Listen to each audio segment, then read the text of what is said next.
I feel sick. And we are live. Hey, everybody, once again, we are Three Fifs Podcast. I am, as always, your semi quasi sort of host, Eric Price. And with us today, we have, she gives the people what she wants, Miss Brianne LaFall. Hello. And you know him, you love him, the real Black Spider-Man, aka Mr. Watch Out for That Fan, aka Mr. Still Funny, Justin L. Jones. On true CP time, yes. It wouldn't be a black show without running half an hour late. Apologies for that, but we're going to just get right into it. The thing that sort of caught my eye and just really disappointed me this week was Anthony Mackie, man. Like, how did Falcon let us down, man? He gave an interview. He was talking about Selma, and I'm going to bring up the interview, but he said something to the effect of, well, my son wanted dreads, so, I sat him down and we watched the first 48, and I said, what do all those guys have in common? They wear dreads. So think about it. Do you want to be like everyone else and get arrested, or be an individual? And I'm like, there's so many things wrong with that statement. Because it plays into the whole, well, if I don't look like the people getting arrested, then I won't get arrested. Cops won't mess with me. But you fail to realize your blackness makes you look like the guys that are getting arrested. So you're going to keep getting messed with and arrested. Like, everyone forgets, Martin Luther King got shot in the face wearing a suit and a low-cut Caesar. Yeah. Martin Luther King had the quintessential non-threatening Negro haircut. Like, that is probably the most well-known haircut for the non-threatening Negro. A low afro type situation, like not bald, because that's aggressive. Not a big afro, because that's aggressive too. Not dreads, because that's just scary. You got to have like this much afro hair. That is the non-threatening Negro haircut. And yet and still, it did not matter. Yeah, like it doesn't matter. Your respectability won't save you. Your suits won't save you. Like, they still look at you. What did Kanye say? Even if you win a binge, you're still a nigga in a coupe. Like, at the end of the day, they shot a 12-year-old in the park. Yep. What, you think dread's gonna make a difference? They shot a man in the Walmart. In the Walmart. In an open carry state. Like, it doesn't matter. And I think that people just want to feel like they have some control over it. And I can almost understand it from that perspective. You want to feel like you have some ability to control the harassment and oppression that we face. But it's like, it ain't on us. It's not on us to get people to treat us better.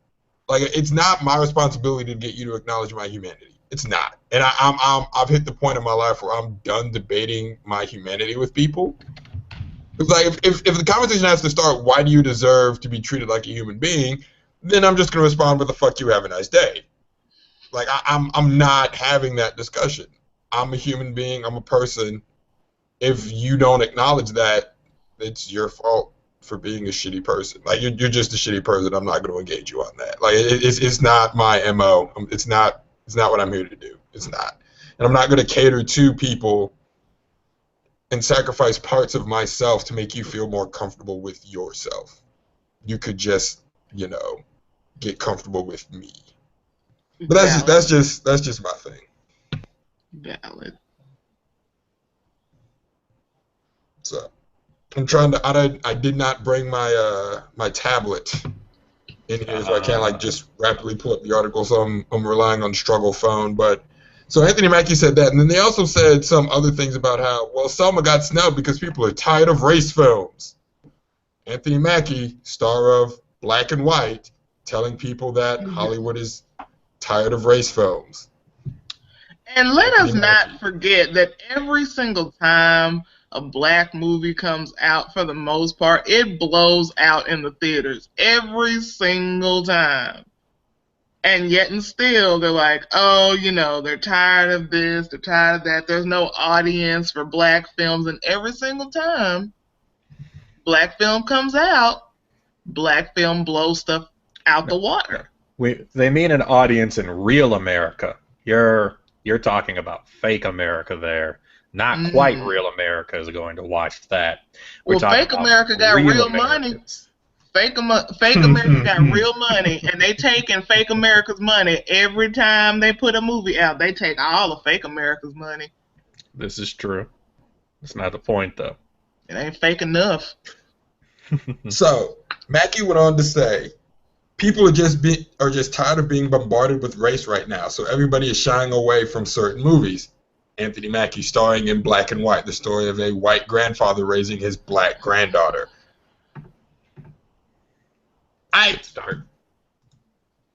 You know what people are tired of? And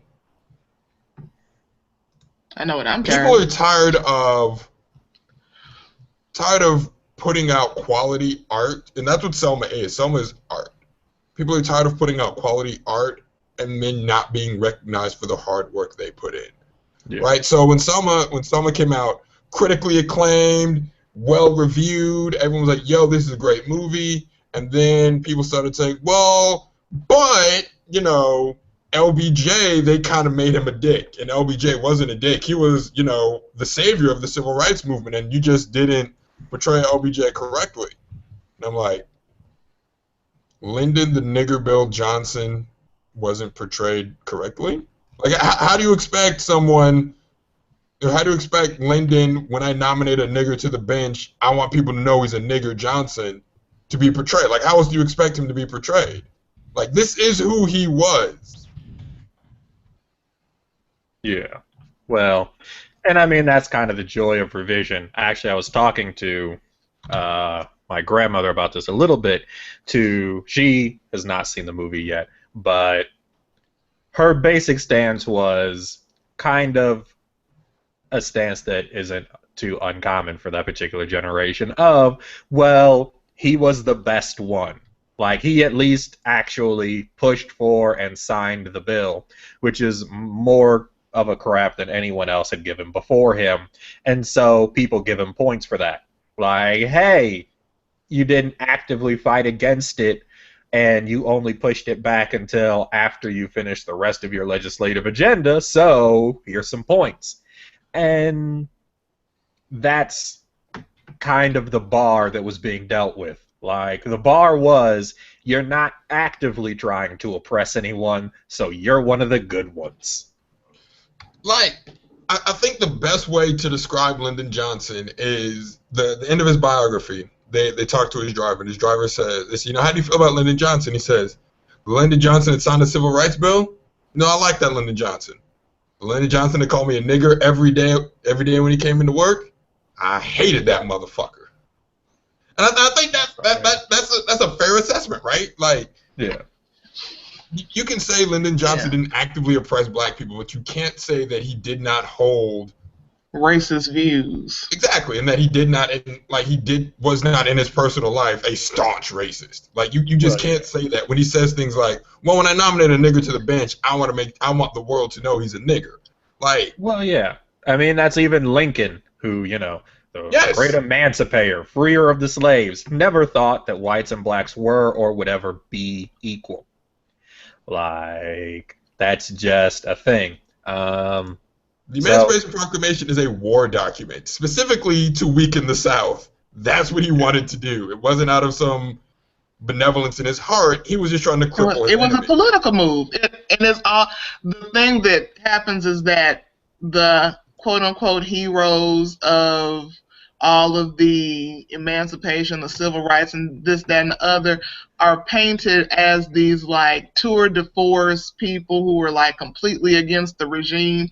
But in that same vein, you know, even with political climate now, you cannot be so aggressively staunch against a thing that's that polarizing with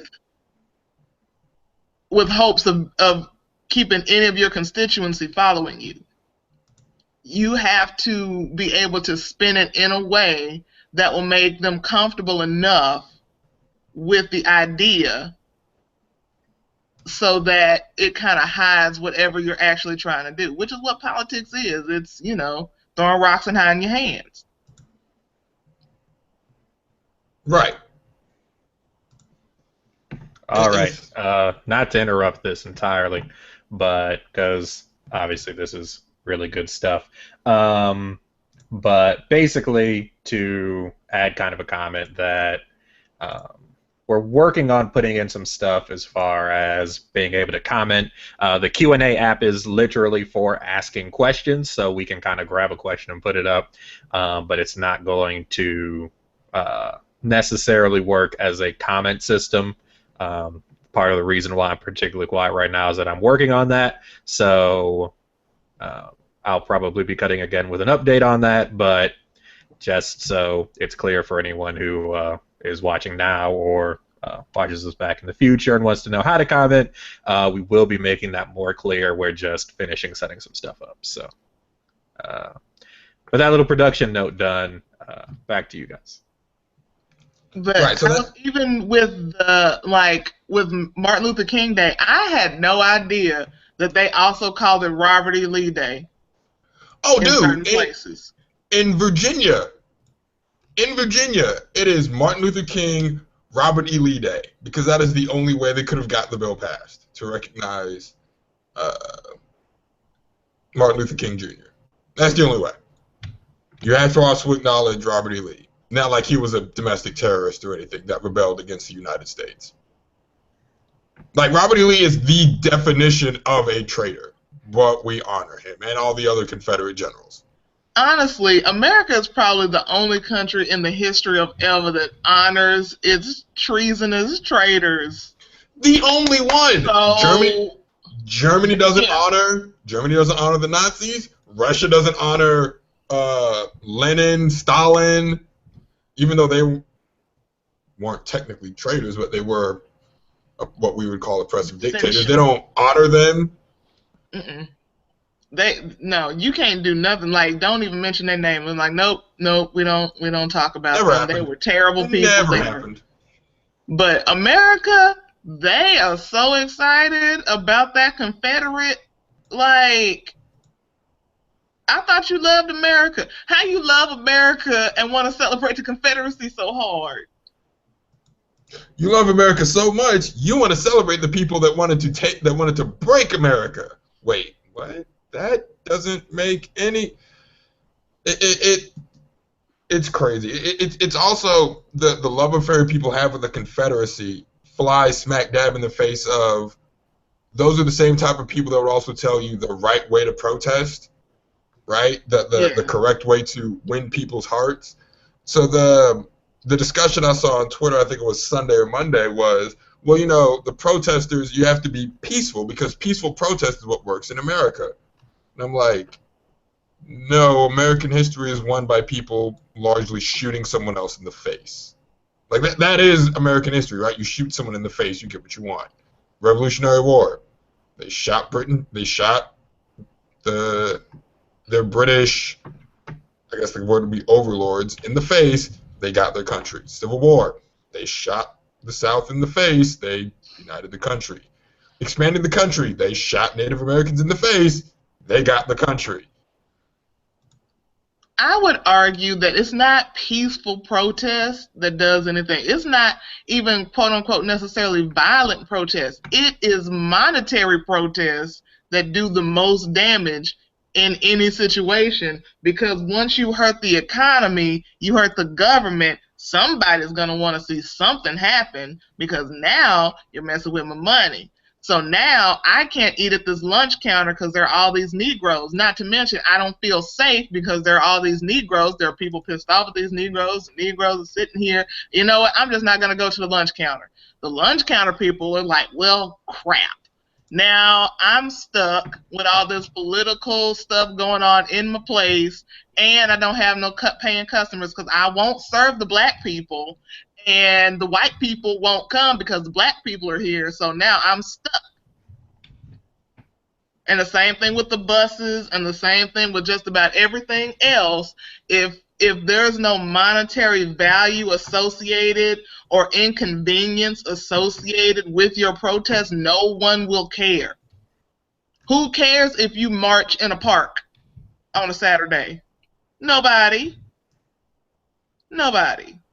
But if you inconvenience people to the point to where they're like, okay, look, something's going to have to change because this can't keep happening. It's affecting my money. It's affecting my family. It's affecting my business. It's affecting the economy. Then, of course, now we need to have a roundtable discussion. So I wouldn't even say that it's necessarily quote-unquote violence. It's all economic. So it's funny you say that because the people that sort of complain about the Black Lives Matter protests, the die-ins, the shut it down, they're saying, well, if they didn't interrupt my day, I would support them. And it's like they're interrupting your day to prove a point. Like that small 15-minute inconvenience you face is a microcosm of the constant harassment that we face daily. Yeah. So it's always funny to me that it tends to be people that romanticize one of the bloodiest rebellions, well, no, the bloodiest rebellion in American history, that also want to say, well, you're not protesting the right way. Well, clearly we should just follow your model. And yes, because you clearly know all that there is to know about how to protest and how to get things changed for civil rights issues. And that's the other thing, just like, well, these were nonviolent protests. Nonviolent for who? I recall seeing dogs and people got beaten and dragged out of lunch counters. People were getting hoses turned on them. There was a lot of violence in them nonviolent protests. Yeah. They just weren't perpetuated by the protesters the whole time. Right. And so that's the other thing. If you're doing nonviolent protest, it's sort of on the assumption of I am going to meet savagery with peacefulness in the hopes that people seeing me brutalized will shock them into realizing that something has to change. And that didn't happen with this sort of last round of protests we had. Especially in Ferguson, we saw cops tear gassing and brutalizing and assaulting kids, residents, journalists, and we just sort of said, like, as a country, we just sort of said, meh, they shouldn't have been rioting, even though there weren't riots. No, it's called the Ferguson Riots, so clearly there was rioting. That's how that works, Justin. Truth in advertising. The media wouldn't lie to me except for about things that I disagree with. That's the only time. Hilarious.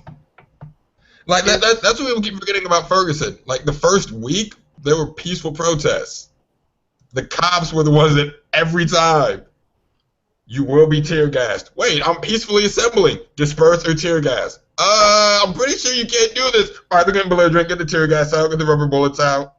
Yeah, pretty much, because that whole right to peacefully assemble is the thing, and they would try to push you to get agitated so that you would become unpeaceful, and then they'd have an excuse to do something to you, or quote-unquote excuse to do something to you. And in all actuality, like, the people who are quote-unquote looting or doing XYZ, they were not even from Ferguson. Right, so when actual looting did occur, the people that lived in Ferguson were fighting the people that were trying to rob the stores. Yep. Yeah. Right. But we don't get that story. And then Don Lemon, so there's that. Yeah, that guy. That freaking guy there.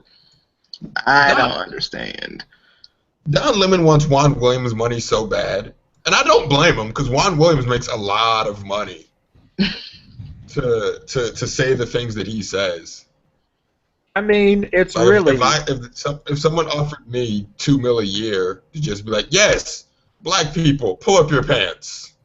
That's a no-brainer. Yeah. Sorry, like I love y'all, but $2 million a year. But, I mean, Juan Williams arguably isn't even the first one. It's really probably the Glenn Beck. He want to be the Black Glenn Beck? Glenn Beck was one of the first ones. Glenn Beck used to be on CNN, like, headline news. Like, that's where he got his kind of more authentic. I remember that. Start at.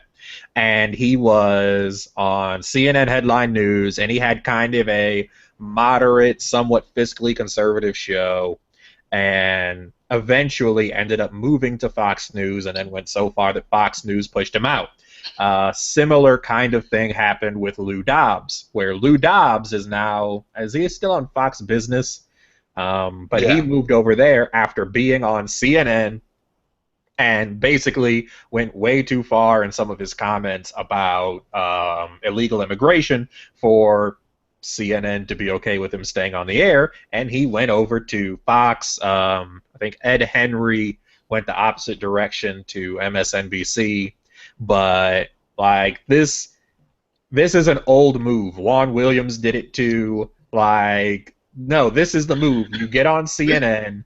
You have an okay show, then you just start saying as many inflammatory things as you can, as fast as you can, pausing for as little breath as possible until CNN finally goes, we can't have this anymore. You're appearing on all the other news networks for all the wrong reasons. Get out of here, and then you go sign a deal with Fox. That is the play. That's how this works. That's how they've been doing it, and probably how they'll keep doing it. So, well, see, now I'm not even mad at Don Lemon. Now I'm not even mad. I'm not even mad. He is just trying to follow the Lou Dobbs, Glenn Beck model of get paid. I can't hate on that. This is the move. Like, it's the move. That's what you do. It's a successful one. It works. There's a pattern to it. It works. Apparently it does, because I mean, and especially, like, I guess we could get into a little bit of this whole, bombing in France, thing that has just swept America's hearts and minds. Not the NAACP building that got bombed, but well, that was some terrorism, because it's not terrorism when a Swedish conservative shoots up a Democratic event. It's not terrorism when someone bombs an NAACP building. It's not terrorism when a kid goes to his school and shoots it up. It's not terrorism when a guy goes to a movie theater and shoots it up. It is only terrorism when we say it is, because those other people didn't terrorize anyone. So that's the other thing, right? Everyone was saying, oh, this is the worst terrorist attack in France, or let's say Europe or France. Europe. This is the worst terrorist attack in Europe since like 2008, and we're like, no, Anders Breivik just shot up 70 people, if I'm not mistaken, a couple years ago. But I get it. He looks like y'all, so you don't want to call that terrorism. And that's really what it boils down to. Well, if the bad guys don't look like how we think of bad guys looking, then how are we supposed to tell if they speak an unaccented French? She tried to walk it back, too. She really tried. She tried to go. I mean, like how you traditionally think of, I'm going to go over here and be quiet because I just gave away the game. Like, really? Yeah. Really? What if they don't look like bad guys? Sound like bad guys? They're not brown and speaking with an accent like normal bad guys. I mean, what if they're like, unicorn type of bad guys, or they're like white? Yeah, what are we gonna do then? What if they start recruiting white people? Oh God! Oh God, we won't be able to. You get a grand jury to acquit them. Oh, yeah, that's a given. I'm just so disillusioned with everything. Wait, it's not time for Make Justin Lose Faith in Humanity yet. Justin lost faith in humanity a long time ago. Which is a segment that we really do need to add to this, is what made Justin lose faith in humanity this week. And there will always be something, right? That's yeah. I feel like we will never have any shortage of topics for what made me lose faith in humanity this particular week. That's the beauty of the segment. You know what made me lose faith in humanity since the last time we did this show? People being pissed off about Annie being black. That's what made me lose faith in humanity. Dude, so you mean to tell me a poor girl in Brooklyn can't be black? No. An orphan in Brooklyn for years. He was a ginger, and how dare you? Who are the gingers supposed to look up to now? Who, Black Justin? Why do you have to take everything? Why do you have to ruin everything? They got Black Widow. I feel like that's sort of a trade-off. Just because they have Black Widow and Christina Hendricks and who was the other one? There's a couple others. I'm going to pretend like I know who those people are. Yeah. Have you seen Mad Men or heard of Mad Men? Oh, Peggy. Yeah, the redhead. That's Christina Hendricks. They got Carrot Top. Yeah. He can beat somebody up. Is he still jacked? I feel like he is. I don't feel like you get unjacked after you get to a certain level of swollenness. You don't get unswole. You just sort of stay. He really went kind of overboard there. He got serious. I mean, hey, so they can look up to that. I mean, that's Yeah, a couple people out there. Yeah. I mean, it's the Peter Parker argument all over again. So you mean to tell me a poor nerdy kid in New York City can't be black? Yes. Why do you have to politicize everything? Why does everybody have to be all politically correct by making a black character every 5 years or so? How dare you? You all changed Annie. You all changed Spider-Man. You all changed, Johnny Blaze. Wait, no, not Johnny Blaze. Johnny Storm. Goodness. It's Seriously, all for the sake of being politically correct. Why is Johnny Cage, Johnny Blaze, and Johnny Storm all names of different characters? Was someone just like, oh, we need some names? I don't know, Johnny. It's raining Storm. Johnny Storm. I'm high as shit right now. Johnny Blaze. Well, he's a fighter. Like a cage, Johnny Cage. There we go. Brilliant. They really like the name Johnny. I mean, it goes with everything, right? Johnny could be anyone. Johnny could be white. Johnny could be black. Johnny could be Latino. Johnny could be... Apparently, Johnny can only be white. I don't know any black Johnnies. All the complaining I've heard on the internet suggests Johnny's supposed to be white. Of course. Everybody's supposed to be white. Egyptians are white. It's a dude that turns himself into a human torch. Yes. Like, it doesn't matter. It clearly matters. Who are the white children supposed to look up to now, Justin? You all have Cyborg, Black Goliath, and Storm. Falcon, and Storm, and... Like, why do you need another one? Isn't it enough?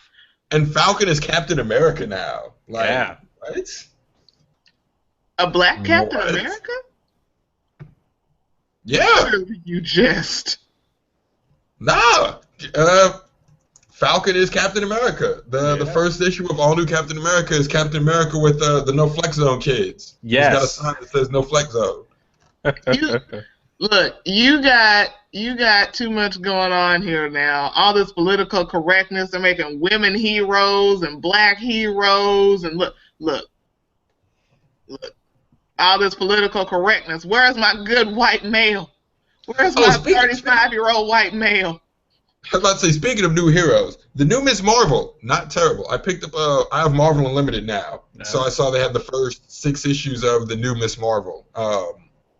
Yeah, not bad. I mean, it's your basic teenage superhero story. Oh my God, I'm awkward. I don't fit in, and now I have superpowers. Wham! But it works. I like it. It's cool. Okay. I wish that it was true that, like, if you got exposed to radiation, you get superpowers instead of, like, just cancer. That would be awesome, right? Oh my gosh, radiation! I now can fly. Nope. You have stage 2 cancer. Like, no, because I remember The Secret World of Alex Mack. I used to love that show when I was little. And, you know, the green, like, she runs to the thing and the green stuff covers her. And, like, in real life, we know she probably, like, got burned and Disney. But because it's TV, she got, like, superpowers. They're like, why can't that just be, like, real life? Why can't, like, the stuff that they dump in the river give you superpowers instead of cancer? But let's be real. like, upon further review, she really had a lame set of superpowers. She could liquefy herself and then give you minor static shocks. Like, I don't know how they didn't catch her. Yeah. All she can do is just turn into a puddle, move around, and then if she gets close to you, like, maybe within arm's reach, she's gonna give you, like, a sting. Yeah, that's probably How did she some not of the get worst captured? superpowers ever. Like, what would be a lamer superpower than that set?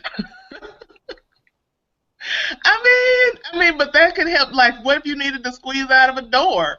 Or what if there was a bank robbery and you needed to escape? But see, like, that's what it always was. It was always, oh my God, Alex, we're trapped in this place. Maybe if we had some way to get out. If only we had a way to, oh, I have these powers that conveniently let me escape these tight enclosures. I'm imagining Alex Mack as like a secret agent. Like, you could only send her to places that have gaps in the doorways and unsecured, ungrounded wiring on all of the electronic locks on doors. Like, no, I got this. Just boom. No, you're laughing. I think that's the second to last episode. Like, they break into the factory. She goes under the door. The security panel doesn't have the wire. She's like, I can override the door. I don't know the last episode, but that does seem legit. That's great. Like, I want a superpower. It definitely happened once. I tried to have superpowers. It didn't work. I used to look at stuff and see if I could move it with my mind, but it never moved. I was sad. Oh, man. So, I guess that will be the moment of Zen. We have to find old Alex Mack clips of just her liquefying. That's what to do. She'll liquefy and then reappear, and then liquefy and then reappear. And oh my God, boy drama. And then I'll liquefy again. Yes. No one can find out my secret. What secret that you have? Like, I think Ant-Man could beat her. I'm pretty sure Ant-Man could beat her. And not like Hank Pym Ant-Man. I think Scott Lang could beat her. That's messed up. She was young in her superpowers. I bet she matured in her superpowers. Like, she probably got to, like, where she could really, like, do some things. You know, she was only, like, in the show, she was, like, 13 or something. Or whatever. I don't remember. Everybody seemed old when you're young. I feel like for the people, I need to go back and watch Alex Mack and just live tweet each episode that I watch for the people. That would be great. I do have a moment of zen for you, though, Justin. I don't know if you saw this earlier. How do I screen share? There we go. This was my moment of. This was my quasi moment of zen. What? Yes. That wow, did Lord. in fact happen. Wow, Lord. Okay. That's your moment of zen. Enjoy that. For the darks. Ladies and gentlemen, that's our show. Oh, goodness. Well, I love the darks. I love the darks, too. Everybody loves I the love the darks. I gotta say, I love the darks. Definitely want to apologize for the late start. We now that we've sort of got the kinks worked out and setting this up, we can start on time next time. But yeah, let's. I'm that checked me out. I'm done after that. That's for the love of the darks. For the love of the darks. There we go. That's a show name. For the love of the darks. For the love of the darks. Hashtag for the love of the dark. I want to get on Twitter and see what's happening with that hashtag. Terrorism. I really want to know what's happening with the hashtag. That's wonderful. Oh, that brought me joy. Right. So, all right. Before we get out of here, any thoughts on Obama's State of the Union other than I was disappointed he didn't end it with the Marshawn Lynch jump into the end zone? Like, I thought that really would have been the topper. Is just that, but apparently It didn't go through. Also, I asked the White House if the original edit of his speech involved, in the middle of it, playing No Flex Zone. They didn't answer me for some reason. I felt it was a legitimate question, but apparently the White House. If you read the original, if you read the original speech, after he says he has no more campaigns to run, he actually says, "I know because I won BOFA." Stop it. Oh my gosh. Eric has been saying that like all week, and now here you go. This is a family show. It fits so many situations in life. It's so perfect. I didn't even see the address, but I did see the screenshots of Joe Biden's face in the background when this statement got made, and I felt like that's really all you really need in life, because he was just like, yup. He in the background co-signing with the face like, show you right. Joe Biden was the hype man. Holding it down. Joe Biden, he was. POP, hold it down. Hold it down, barely. Like, have you seen the quote unquote moment of the State of the Union? Which moment? The one we're talking about. I know because I won both of the elections. Oh yeah, I saw it. Okay. Yeah. Oh. That's the only part I saw. I didn't get to talk about this, which is also so wonderful about the moment, is apparently on his show today, Glenn Beck went off about how it was a nasty and ugly moment, as in the middle of this president talking about reconciliation and working together, and then in the middle of it, he has to stand there and be aggressive and self-absorbed and turn his back on all the stuff he was saying before. And I'm just listening to this like, you really just cannot stand this guy, because there's no one who can look at him objectively and go, that wasn't funny. Like, you are really just so But, I mean, this is the same guy who complains about when people call Tea Partiers teabaggers. Obviously, that doesn't sound like much of a compliment, but it's important to note where that term comes from. It was on the first signs of the Tea Partiers. Right. They were the ones who wrote the signs saying tea bagging America, all this stuff. They did you can look it up. There are pictures from 2009 tax season of their march where, like, better to be teabagged than overtaxed and all this stuff.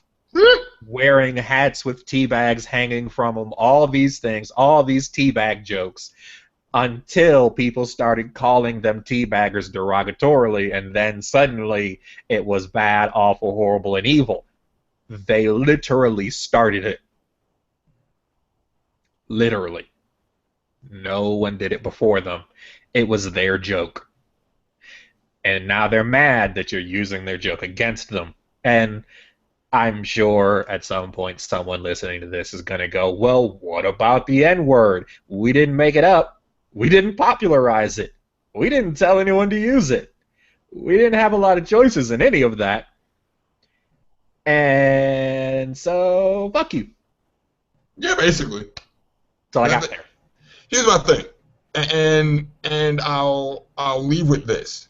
You can say the N-word all you want to. If you feel like your life will be enhanced by calling every black person you know a nigga, go ahead and do it. I cannot be held responsible for the actions they take after that word leaves your lips. Nope. I can't. If they so decide to punch you in your face, I can't be held responsible for that. I just can't. Yes. Anyone has any issues with that, please send all of your comments, questions to @BOFA. Yes, @BOFA. BOFA will listen to your complaints. They will file them. And they will make sure that you get the recompense you deserve. That is @BOFA. Twitter.com/BOFA. All right. I think that's the show for this week. We've been real. We've had fun. We will try to actually be on time for everybody next week. I guess we will also talk about whether we want to maintain this time or move to another one.